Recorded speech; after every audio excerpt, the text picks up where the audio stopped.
nowadays a very important qualification is the age. So as per our new ART law, the government is strict about the age. So a woman above 50 years, যদি মাইকী মানুহটো as two 50 ইয়াৰ্ছৰ বেছি হৈ গৈছে তেতিয়া আমি IVF কৰিব নোৱাৰো। মতা মানুহ যদি এজ টু 55ৰ বেছি হৈ গৈছে তেতিয়া আমি আইভিএফ কৰিব নোৱাৰো। চ' প্ৰথম কোৱালিফিকেশ্যন হ'ল এজ। বাকীখিনি পেচেণ্টৰ যদি নিজাকে যদি কৰি আছে নিজৰ বডিতে যদি এম্ব্ৰিঅ'টো ৰাখিব খুজিছে then she has to be healthy, that's it. কোনো ক্ৰনিক প্ৰব্লেম যেনে কোনো ক্ৰনিক হাৰ্ট ডিজিজ বা সেনেকুৱা হ'ব নালাগে, পেচেণ্টটো হেল্ডি হ'ব লাগে, ডেটছ ইট। আৰু হাজবেণ্ডো তেনেকুৱা হেল্ডি হ'লে হ'ল।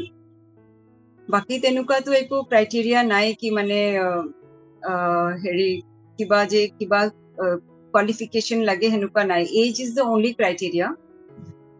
যদি আৰু পেচেণ্টে কিবা আৰু প্ৰব্লেম আছে, ইউট্ৰাছ নাই কিবা নাই, তেতিয়া চাৰগেচি দি আমি প্ৰেগনেঞ্চি দিব পাৰোঁ, সেইটো এটা ধৰণৰ IVF। যদি পেচেণ্টৰ এজ বহুত হৈ গৈছে, মেন'পজ হৈ গৈছে আৰু নিজৰ মানে কণী ৰিজাৰ্ভটো কমি গৈছে, তেতিয়া আমি তেওঁক এগ ড'নৰ দি পেলাই প্ৰেগনেঞ্চি দিব পাৰোঁ।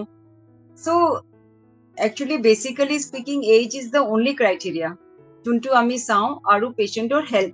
If she is healthy enough, if age is okay, then we can do IVF for any patient.